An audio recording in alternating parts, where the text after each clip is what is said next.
Good afternoon. My name is Joseph Lloyd, and I source cars for people on a professional basis. I'm what's called an independent vehicle consultant, hence the name of the channel. In August 2019, I was asked by a client to find them a car in London. They asked me to go and view a car with them that was based, I think, somewhere near Camberwell, and it turned out to be a bit of a disaster. The car didn't have a V5, there was no coolant, and it wouldn't start, so we weren't enough to a good start. The car turned out to be a complete write-off in terms of something that you want to buy, and it had a category D write-off marker. So obviously I've learnt in these sorts of incidents to be a bit more careful with the cars that I view with clients, and when I got back from that job, I decided to make a video about why you shouldn't buy a car without a V5. The video's not very good. I get complaints sometimes about how terrible it is, but it's had 21,000 views, which for a channel the size of mine is really, really good. So I've been thinking that might need to actually remake this video, make it better, and talk about what a V5 is, what the associated other documents that you can get are, and why you really should have one when you're buying a car, and what happens if you try to buy a car and you don't have one.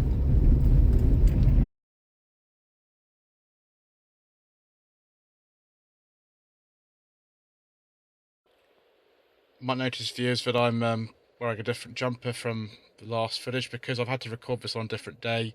I made a major mistake in the first time I recorded this, so we're going to have another go. Hopefully this is better. So here is the V5C. This is actually for a car that I don't own anymore.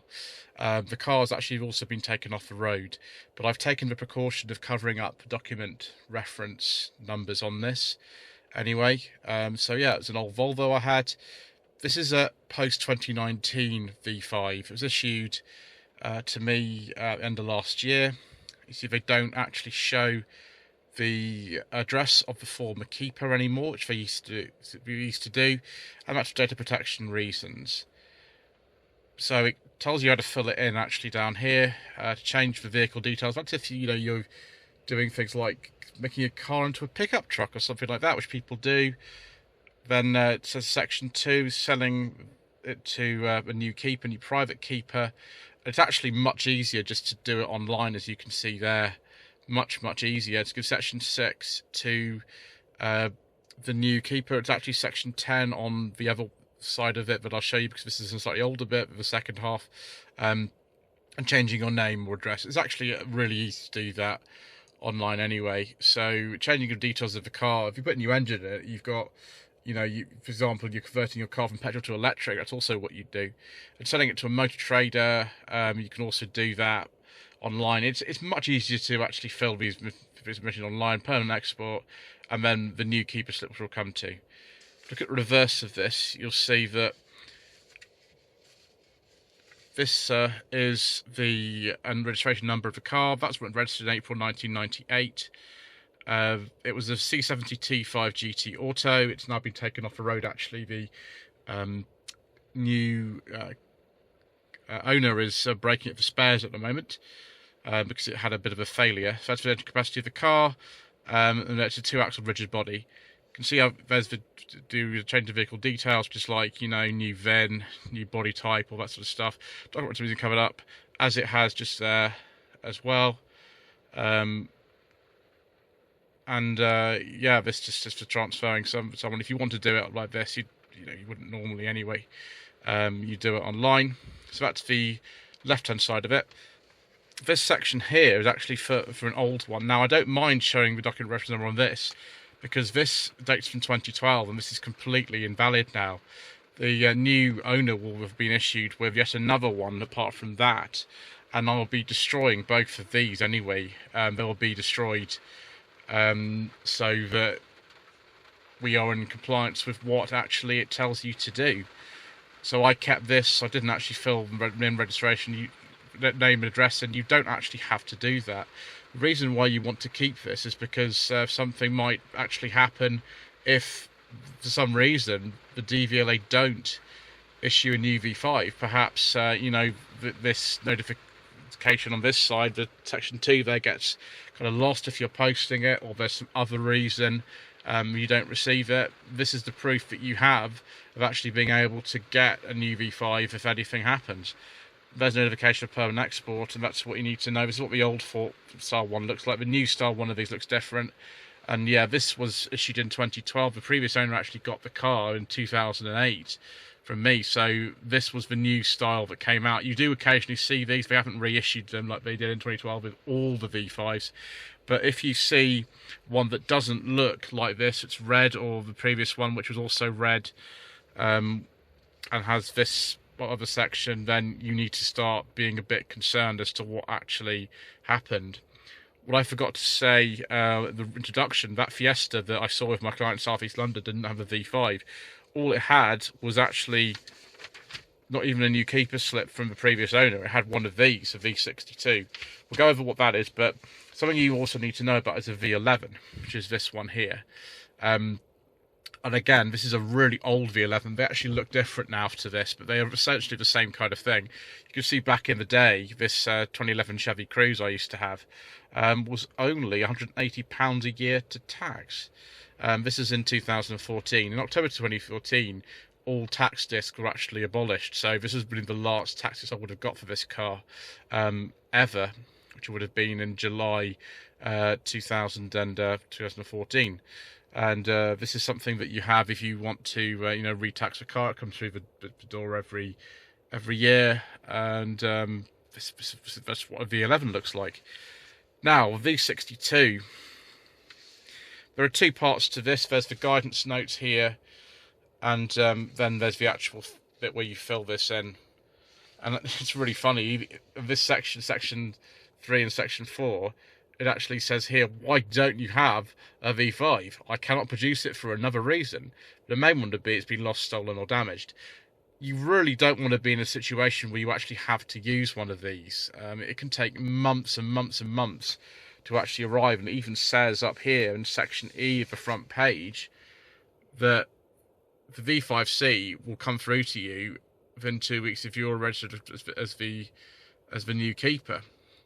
And you don't have to pay a fee if you just have the green slip there and fill this form in. It's absolutely fine. That's one of the reasons why you keep that green slip somewhere very, very safe, just in case the V5 doesn't arrive automatically. Normally they come in about a week. So yeah, you use a V62, which you can download. I'll put a link to where you download that in the description below. I think you can also get these at the post office. I've just printed this one out. Use it to apply for a V5C. If you bought the vehicle but haven't received a V5, because the original V5 has been lost, stolen, or damaged. And that's really it. It says again, if you've had a V5C, there's no change. You can quite easily apply for having a duplicate V5. I think you can do that without having to use one of these forms actually. But yeah, £25 by cheque or postal order to DVLA Swansea and in the post. And yeah, it can take a long time, 4 weeks if there's been a change of keeper. They write in the meantime to the recorded keeper that they've actually got here if you are a new keeper, just to make sure that someone's not trying to steal the car of someone else and all that sort of thing. But it could take longer than 4 weeks. In some cases it's taken months. I've heard of people about these. And I'm sorry to everybody who's watching this video and who actually has had a situation where they haven't had both parts of a V5 at point of sale. You really want to see this, and you want to make sure that you keep the green slip once it's been filled in. Once the seller's responsibility to record the transfer, either by filling in section 2 here or doing it online. It's actually their responsibility to do it. Then you keep hold of this if you're the new one. If you just see this half of it when you turn up, particularly if it's an old one like this, be concerned as well, because it's not been possible to actually record it because this first page here is missing. So I'm sorry if you're coming to this too late and you've bought a car without a V5, or someone's just presented you with the new keeper's slip like this that they would have previously had, because you're going to have to go through this process, and that's the only way around it. There is nothing else that you can do.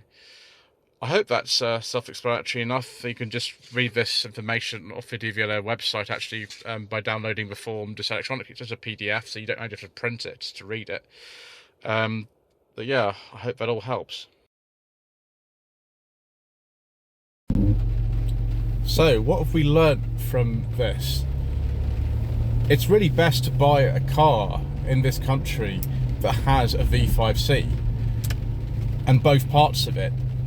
Part that you can check how many owners it's had, check that that V5 belongs to that car, and also when you filled it in, you absolutely keep that green slip, that new keeper slip, because the only record that you have that sale has taken place. If for some reason it's been lost on the way, or someone's not filled in the online form correctly or something like that, that's the only way that you can actually, in a reasonable time frame, actually get yourself a V5 and actually tax it. If people have excuses like they've lost it and things like that, that's really up to the seller of the car to produce a new one. It's actually quite easy to get a duplicate one. It doesn't cost anything. Whereas this process of having to find a new one, the new owner of the car has to do that, is really a very undesirable thing, and it's just a real shame if you are in that situation that you have to do it like that. But it's all for security reasons, of course, and I would say that if any car for a particular reason doesn't have a V5 with it for anything other than a really good reason, you probably need to walk away from it. Some people will say that you don't need to, it's not the end of the world, and I suppose in a way it isn't. If you're not desperate to use that car within the next month or so, and you just send the check off on the form to the DVLA, you'll probably get that one back. But I would say, from having done this job for almost 6 years now, that it's really best to have that V5. Anyway, thank you ever so much indeed once again for watching. Please don't forget to subscribe to the channel. That was really comment below. I'll leave my email address in the description below if you want to get in touch, perhaps want me to source a car for you. Thank you ever so much indeed once again for watching. Lloyd Vehicle Consulting stickers, t-shirts and mugs are available by clicking the link to the Google form in the video description below.